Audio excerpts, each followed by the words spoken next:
Good morning, everyone. Today's scripture text is taken from the book of Ephesians, chapter 6, verse 1 to 3.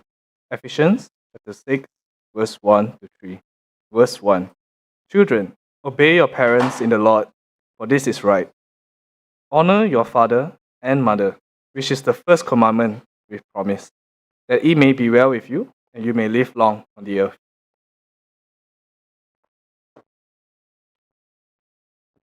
Good morning, brethren and friends. It's good to see you today and welcome to church. This morning I have the pleasure to speak to you on a topic that's very close to my heart, and which is the topic on parents and loving and honoring them. Um, I'm glad that one of my parents is here today, right? Mom's here today, of course, and it's a topic that involves all of us, yeah, because physically none of us would be here today if not for the existence of our parents and for them getting together and having us, right, as children. So even though you may be someone who's much older today physically in age, you this lesson applies to you, right, also.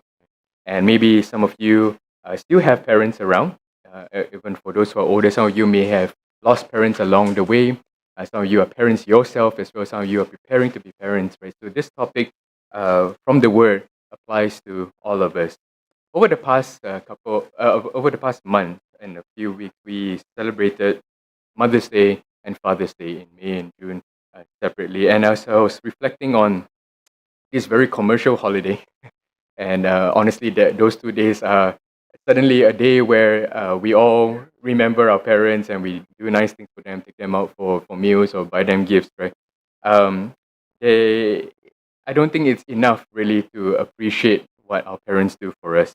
And I was reflecting on the many different ways that a parent contributes to the life of their child. They contribute from a physical perspective, from a mental, from an emotional perspective, and in the church, also spiritual development.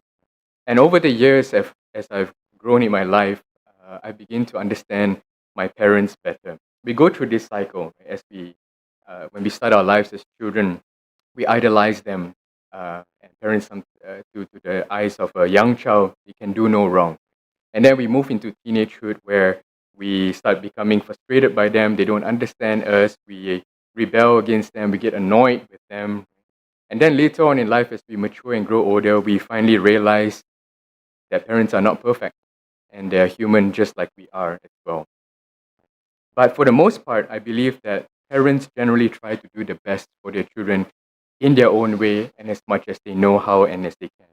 They provide for their children, they send them to school, for their studies, they clothe them, but they buy them things, often at the expense of themselves. And for most part, parents are generally good parents in their own shape and form. But yet, even after all this provision for their children as they're growing up, we see that families often become estranged, or parents don't have good relationships with their children as their children age and mature. And so we ask the question, why then does this all happen? When parents and children do not have a good relationship, whose fault is it? Parents blame their children for not having enough respect for them. Children blame their parents for being overbearing and intrusive and not understanding them as they grow up. And I propose that this is because in the modern family, and even in Christian homes, many times, there has been a lot of emphasis on the secular well being of the family, but not on the emotional and the spiritual well being. And while there is progress in the family, materially, financially, educationally, there are emotional and spiritual issues that exist both between the parents and the children which are not addressed. And the problems in the family happen when both sides do not live according to the way that God has intended and desired for us. A Christian's life has, I'm not sure why the N is at the bottom. And I think in the next few slides, it could be a formatting issue. In the next few slides, maybe some of the alphabets might be off, right? So bear with me. But a Christian's life has two major connections. A connection to God, and that's supposed to be God as well. I think it's the formatting of the PowerPoint when I transferred it over. And also a connection to others. And this refers to Matthew chapter 22 and verse 37, where Jesus was speaking to a lawyer, and the lawyer asked him, "What is the greatest command?" And Jesus replied and said, "Love the Lord your God with all your heart, with all your soul, with all your mind, and love your neighbor as yourself." Right. So that's the connection to God and to others as well. And so connection with others happens when both sides work together to achieve harmony. And this is not just in the family. This is a general principle for living life, right? Whether it's at work, whether it's with your friends and other people in society that you may come into contact with. In Romans chapter 12, in verse 9 to 18, when the Apostle Paul was writing to the Christian at that time, he talked about how to work and live with each other. And in verse 18, the Apostle writes, "Where possible, live peaceably with all men." So if everyone tried to live peaceably with one another today, according to the principles that are laid out in the scriptures, we generally would all live good and peaceful and happy lives. So if you think about all the challenges that we have with people, um, it generally stems from values like selfishness or unkindness or people not giving way to each other. Right? And so this is what the Apostle Paul was referring to. And the same goes in our family as well. When each member understands his or her role in the family as God has designed, we can start building happier and more fulfilled families. And even more important, spiritually successful families, which would then lead us to heaven as our eternal home. And so over the past weeks, we have looked at the family according to the will of God. We had studies on marriage. In some of our sermons, our brothers talked about the roles of husbands and of wives. And a family begins with the marriage between a husband and a wife. And then children come into the picture. And as we read in Psalm chapter 127 and verse 3, that children are a blessing or a heritage from the Lord. That's the word that's used. And unfortunately, in the world, and I'm sure this was in the past, but even in the world today, sometimes children are looked on as a burden. And when parents don't have the right mindset going into parenthood, and then they have children, and they're not mentally, emotionally, and sometimes spiritually prepared to have kids, then kids become a burden after that, right?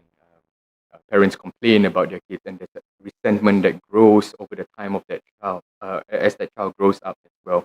But children were never meant to be a burden, according to how God had planned the world.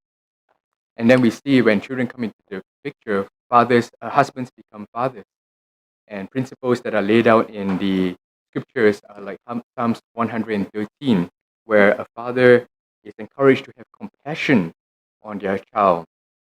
And in Ephesians chapter 6 and verse 4, to not provoke their children, but to bring them up in the nurture and the admonition of the Lord. So there's a balance there. There's a nurture and there's also discipline in the Lord. Some fathers focus a lot on the admonition part, the discipline, the uh, the reprimanding part, but they forget to nurture. And I'm blessed that my dad, when we were growing up, had a balance of both. Right? I remember very vividly the times that he would discipline me physically, but I also remember very vividly the many times that he would read us Bible stories before we went to bed. And so there's a balance of both. And so father then becomes a way for children to know about God in a spiritual context. And I'm talking about, of course, fathers who are already aligned to following the will of God. Some fathers nurture their children very well, but not in the Lord, but in earthly focused things, in business, investments, in work, in sport. And this isn't entirely wrong.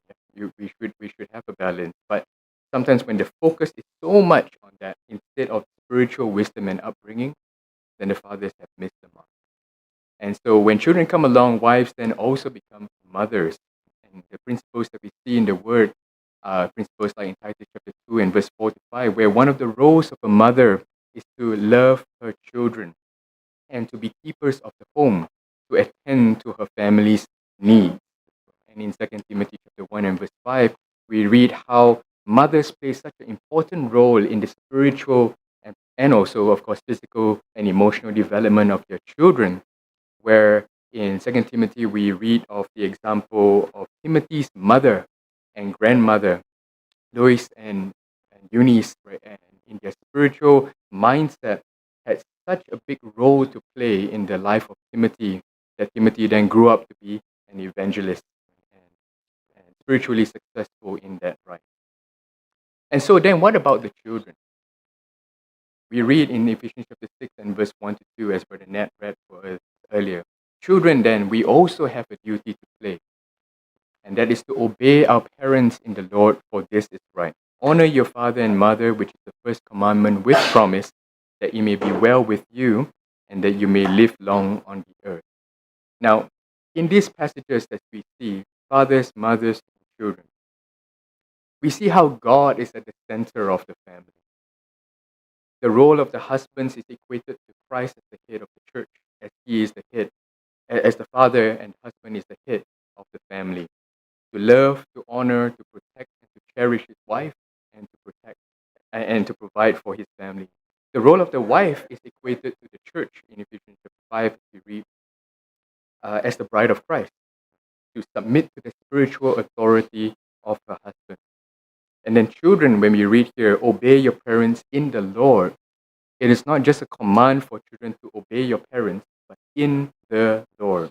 And so we see that God's word and the values that are derived from the Bible is at the center of the relationship between these three roles. And so when we look at the whole family, husbands, wives, fathers, mothers, and children, the wisdom and the glory of God is at the center of the home. And spiritually strong families is yet another way that God's light shines in this world of darkness. And that's the blessing that comes through Christian families. And so today we want to focus on how God desires for children to interact with their parents. When we look at the principles that are contained in Ephesians chapter 6 and verse 1 to 2, which we have read earlier, let's break this down. The word children there in the original text is the word tekva, which refers to those who are under the care of their parents or still living with their parents. But as we look at some other verses later in today's sermon, we see that some of this will apply to people who are already adults and who have already left the home, but still have surviving parents and what responsibilities there are towards them. And so in Ephesians chapter 6, we read that there is a promise. It says, honor your father and mother, which is the first commandment with promise. And the promise here refers to at the time when the Ten Commandments were given to the people of Israel. You remember Moses going up to the mount, getting the Ten Commandments in Exodus chapter 20 and verse 1 to 17. The first five commandments refer to the relationship between man and God. And then the next five commandments refers to the relationship between man and other other people, men and others. And so the first command between man and others was the command to honor your father and mother, that thy days be long upon the land which the Lord giveth thee. That was the promise. And so when we come back to the book of Ephesians and we see the word honor there, it's the word imau, which means to prize or to value or to place weight. So if you think about a weighing scale, if you were to place a certain weight on one and it tips in favor of the other, that's the subtlety or the nuance of this word in the original text. And to have great respect for that thing or that object. It is God's design that children and parents are not to be equal, but rather children to give more significance and respect to their parents. That's the way God had designed the family. Sometimes in this modern age, children now demand to have an equal say because sometimes they are more educated or more skilled than their parents, or sometimes they think they are more educated or more skilled than their parents. Some children talk to parents in tones that they would talk to their peers outside. And I understand that in some family units, the way the parents have brought up their children, and sometimes also because of the age gap between the parents and the children, they become like friends. Right? And they speak to other with a certain cordiality and friendliness, and that's fine. Right? We're not talking about that sort of friendliness, but we're talking about when when times come where there's a certain need for a respect between the role of a parent and the role of a child, that children think that they're on the same level as their parents. And sometimes it pains me to see how children fight and shout and be rude to their parents. This is not what God had in mind. Children are not meant to be equal to their parents. And this also applies to children who may be Christians, but whose parents are not. You are still to honor and to love and to respect your parents, because that's what a true follower of God is to do. And our Lord Jesus was a perfect example of someone who honored his parents. If you remember some instances when he was growing up, for example, in Luke chapter 2, when Jesus in physical form was 12 years old and his family had traveled to Jerusalem for the feast of the Passover, and when his parents had started on their journey back with many others, they couldn't find him, right? And they lost him for a while, right? And they hurried back to Jerusalem, and where did they find him? He was sitting with the religious leaders debating about the word. But when his parents found him, and of course he mentioned to his parents, "Well, I must be about my father's work." But in verse 51, in a physical shape and form, having physical parents, we see that he went down with them and came unto Nazareth and was subject unto them. And so he was obedient, he submitted himself, and he put himself under the authority of his physical parents. And then in John chapter 19, many years later, we see the example of his crucifixion on the cross. And even in those last moments before he gave up his spirit, one of his last actions on the cross before he died was to make sure that his mother was taken care of. And so when he was hanging on the cross of Calvary and he looked down and he saw the apostle whom he loved and he saw his mother, he said, "Woman, behold thy son," meaning that now you are under the care of this apostle whom I love, who will take care of you physically. And so even in his last moments, Jesus ensured that his physical mother was taken care of. And so if Jesus, who was God on earth, could honor and take care of his parents, what more us today? That is the perfect example that we see in the scriptures. So then, how can we honor our parents? What are some principles that we can apply in our life? Well, number one, we need to obey them in the Lord, as Ephesians chapter 6 has shared with us. Parents come with many more years of experience and learning from life. Hopefully, we all have realized that by now. And children would do well to understand that when parents teach us, it is for our own good, based on what they have seen and experienced, for most part. I know there are some parents who teach their children bad values, right? But for the most part, parents want good for their children. And so in Ephesians chapter 6 and verse 1, when we see the words "in the Lord," this means according to the ways of the Lord, in the way in which God would approve of. Now, there are times when parents do not lead the children in the ways of the Lord. For example, what I've seen in my life growing up is when parents prioritize secular things, and we've talked about that for a little, material things, education, work, and just focus on those things. But sometimes parents also instill bad values in their children. For example, I've seen parents teach their kids to fight back against other people, to take revenge when people take advantage of you. Those are not good values, right, or biblical values. I've seen parents who teach their children to take shortcuts and to cheat their authorities, right? Um, I remember a couple of years back, I had a parent teaches this young adult child how to cheat on their tax forms, right, to avoid paying additional tax, right? And of course, they think, "Oh, this is very smart," right? But those are not biblical. Those are not values that we would stand up for, according to the Lord. These are the ways of the world.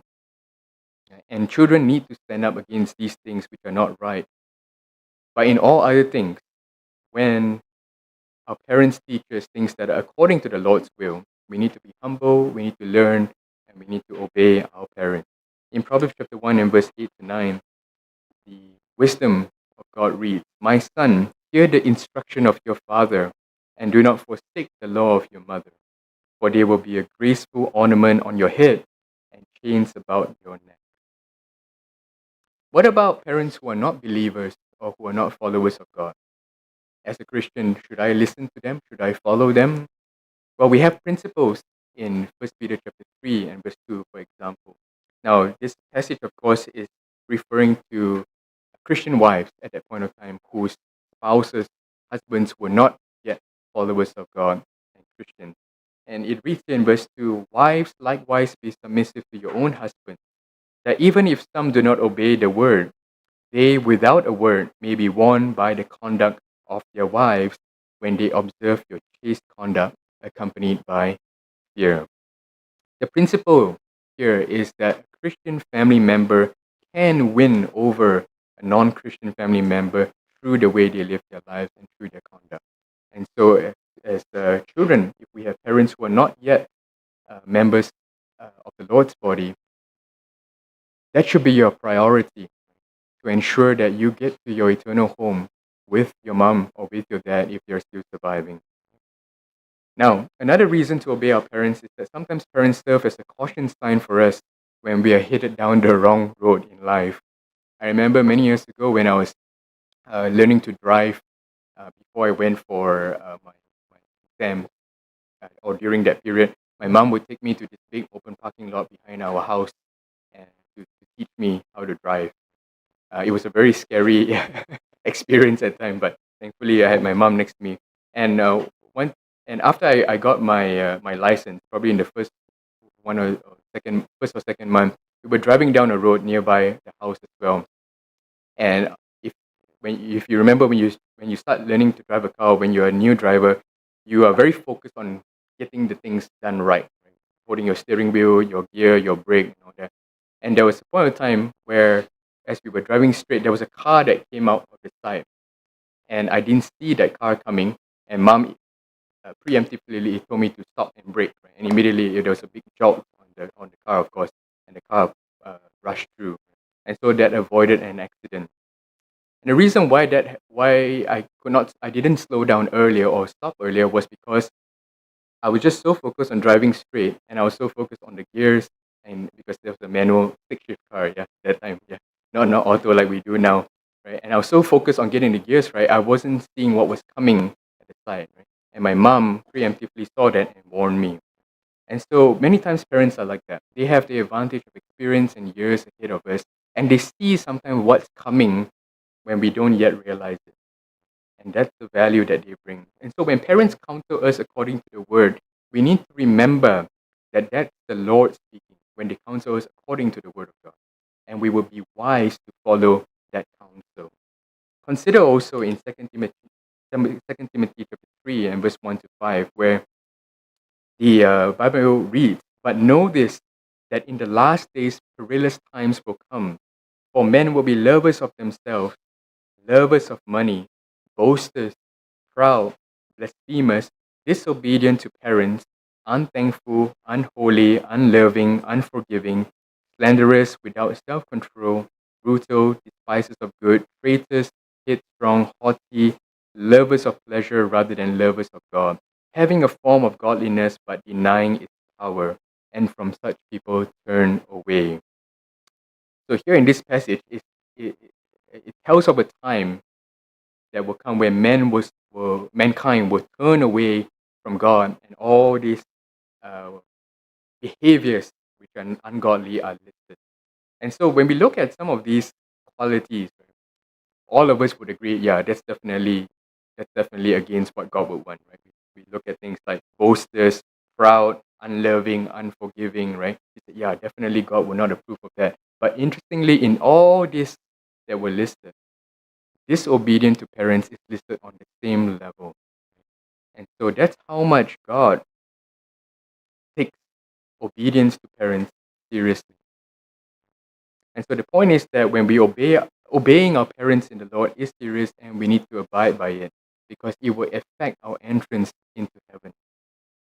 And that's how big the responsibility is. In Colossians chapter 3 and verse 20, not 2, but 20, the Bible reads, obey your parents, for this is well pleasing to the Lord. Another principle that we have is to treat them with respect and dignity. For most of us here, whether we are younger or an older person, parents have done a lot for us in our life. They have sacrificed for us, and many times in ways that we have not seen, or many times in ways that it's hard for us to repay them for what they have done. And I've heard that we won't understand the sacrifice that our parents have done or given to us until we become parents ourselves. Right? So I've not yet reached that stage yet, and maybe one day I'll really understand what sacrifice means as a parent. Right? But when we talk about treating them with respect and dignity, it's not just about repaying them financially, but it's also about the time that they have spent, the stress that they have gone through when they bring us up, the heartaches that we have caused them. And so one way that we can repay them is to treat them well, with respect, with gentleness, and with kindness. In 1 Timothy chapter 5 and verse 1 to 2, the principle there is how young people in the church, actually not just young people, but younger in the church, right, are to treat those who are older. So you can be 50 years old and you have someone older than you. Right? It's the same principle. And it reads in verse 1, "Do not rebuke an older man, but exhort or entreat him as a father." And the word exhort there is to encourage those who are older as you would your own father. And also in verse 2, it refers to the mothers as well. So let's not be harsh with our fathers and our mothers. I understand sometimes having parents, especially parents who are aging, it's difficult, right? Because sometimes they grew up, they live in a different generation, they understand things differently, they see things from a different perspective. Sometimes they don't get things as quickly anymore, right? Especially when it comes to things like technology, right? But when we entreat them with patience, with love and gentleness and kindness, there is a peace that runs in the family. In Proverbs chapter 19 and verse 26, the Bible reads, "He who mistreats his father and chases away his mother is a son who causes shame and brings reproach." Sometimes you might say, well, sometimes my parents are so annoying and uh, they're so selfish in their own ways, they're so unkind, they do not understand things and they don't get it. Well, maybe that's how God is teaching us patience. Right? And in the bigger scope of Christian learning, we learn from the word that we are to be gentle and kind to people anyways, but even more so to our parents. Sometimes it's interesting that we see children being so nice to other people, but they treat their parents with such unloving attitude. And this should not be. Everyone functions differently. We need to learn how our parents function and operate and live and work together with them, just as we do with others. And sometimes there are disagreements that come with our parents as well, but not every battle has to be won. Remember, the big picture here is that we get to heaven with our families, and that includes our parents as well. Now, another way that we could also honor them is that we need to provide for them. There will be a certain time in life when a child leaves the home and starts to earn their own keep. And there will come a time when parents are no longer able to support themselves and work. And some of us here already are experiencing that. And it becomes the responsibility of the child to ensure that his or her parent is taken care of. And the word gives us some principles on this. In 1 Timothy chapter 5 and verse 8, the Bible reads, "But if anyone does not provide for his own, and especially of those of his household, he has denied the faith and is worse than an unbeliever." The word household here is the word kindred, which means his own family, which also means those who are part of his family unit. Right? And so if you have parents who are relying on you from a financial and physical means, we are to take care of them. In 1 Timothy chapter 5 and verse 4, it reads, "But if any widow has children or grandchildren, let them first learn to show piety at home and to repay their parents, for this is a good and acceptable before God." The word piety there means to provide for the needs of a parent who is in an advanced age. Interestingly, back in the day, this was already an issue when Jesus was around. And the Pharisees tried to get out of this responsibility. In Mark chapter 7 And verse 9 to 13, we read how Jesus was addressing the Pharisees. And the Pharisees were saying, "Oh, because I give to God, I serve God, and I give all my financial resources and provisions." And in verse 10, right, Jesus said, "For Moses said, 'Honor your father and your mother. He who curses father or mother, let him be put to death.' But you say, if a man says to his father or mother, 'Whatever profit you might have received from me is korban,' that is a gift to God or sacrifice, then you no longer let him do anything for his father or mother, making the word of God of no effect through the tradition which you have handed down." And the result was in verse 6 in Mark chapter 7. He answered and said to them, "Well did Isaiah prophesy of you hypocrites, as it is written, 'The people honors me with their lips, but their heart is far from me, and in vain they worship me.'" And so if we do not take care of our household, including our parents if they rely on us, you can come to church all you want. You can be the best Christian out there, but God sees you as a hypocrite in your worship. So this is important to God. And so it shows us that children who don't care for their parents cannot be in good conscience, be faithful Christians. But aside from physically providing for them, and many of us probably do, we should also provide emotionally for them. There were studies that were done in Malaysia over the past 10 years. In 2013, there was a study done on social isolation in older Malaysians, prevalence and risk factors. And the study found that for older Malaysians, 60 years and older, that was the cutoff point, 60 years and older, 50% of them were socially isolated or lonely. That's another word. And it was a higher percentage in women and higher percentage in the urban side of things here in the country, and also higher in those who are unmarried. And the unmarried there may not be single people, but could be also widowed or widowers as well. And this is a real thing, right? And this is in Malaysia itself. And in more recent times, just about 5 years ago, another study that was done on elder abuse and neglect, and it found that 9% of older people in Malaysia, again 60 years and older, have experienced elder abuse within the past 12 months of that study, with neglect being the most common type. And so these were cases where older people were put into nursing homes, for example, and their families don't visit. Some older people were left at hospitals and nobody came to claim them. And so it's a very real issue. And these are children who have not put their responsibility together to take care of their parents. And so we need to provide for our parents, but also take care of them emotionally and, of course, more important, spiritually. One last point before we go for today. We need to be a blessing to them.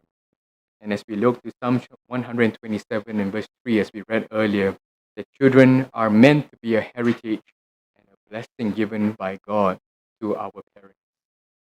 We're not meant to be a burden to our parents, but we're meant to bring happiness and peace and fulfillment to the parents that we have. And so, as good Christians today, what we should do is we need to be asking ourselves, how can we be a blessing to my mom and to my dad? What can I do to make their life happier, for them to be at peace, for them not to worry so much? And in our own ways, depending of course on the families that we come from, find find a better way every day to be a blessing to them. Sometimes it's the big things, like taking care of them physically, and as we talked about. But sometimes it's also the small things, right? Maybe our parents are okay, they're doing fine, they're in good health, right?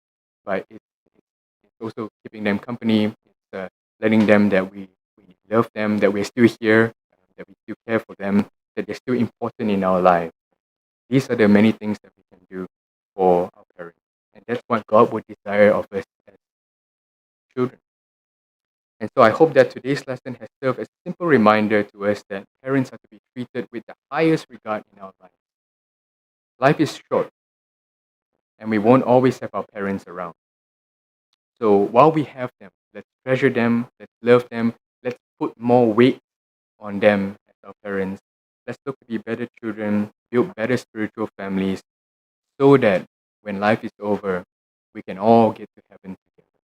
And that's what it's all for. If you have a need today, and maybe you've not been a great Christian child as God would have you.